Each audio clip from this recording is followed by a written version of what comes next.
సత్యయుగంలో good and evil, మంచి చెడు రెండు వేరు లోకాల్లో ఉండేవి. దేవలోకం అలానే అసురలోకం. త్రేతాయుగంలో ఒకే లోకంలో మంచి చెడు రెండు ఉండేవి. ఎలా అయితే రాముడు అలానే రావణుడు మధ్య యుద్ధం జరిగినప్పుడు ఇద్దరు తమ తమ దేశాలకి రాజులు. ద్వాపర యుగంలో కౌరవులు పాండవుల మధ్య యుద్ధం జరిగింది. మంచి చెడు ఇక్కడ రెండు ఒకే కుటుంబంలో ఉండేవి. అయితే ఇప్పుడు కలియుగంలో మంచి చెడు రెండు కుటుంబాలలో కాదు, దేశాలలో కూడా కాదు, వేరే ప్రపంచంలో కూడా కాదు, మీ మనసులో జరుగుతుంది. మీ మనసులోనే మంచి చెడుల మధ్య సంఘర్షణ సాగుతుంది. ఒకరోజు పేదలకు సహాయం చేయాలని, వారికి దానం చేయాలని, ఎవరికొకరికి హెల్ప్ చేయాలనిపిస్తూ ఉంటుంది. చాలాసార్లు మీరెవరినైనా కించపరచాలని, ఒకరిని తప్పుగా నిరూపించాలని, మిమ్మల్ని మీరు బాగా ప్రూవ్ చేసుకోవాలని అనుకుంటూ ఉంటాం. ఒకసారి ఎవరికైనా సహాయం చేయాలనిపిస్తుంది, అలానే ఒకసారి సొంత లాభం కోసం అబద్ధం చెప్పాలని కూడా అనిపిస్తూ ఉంటుంది. కొన్నిసార్లు ఒకరి పరిస్థితిని అర్థం చేసుకుంటాం, అలానే కొన్నిసార్లు ఒకరి పరిస్థితిని చూసి నవ్వుకుంటాము. రెండు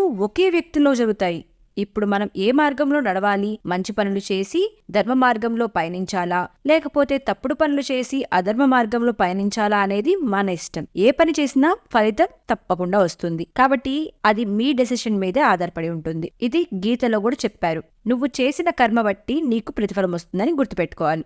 నచ్చితే లైక్ అండ్ సబ్స్క్రైబ్.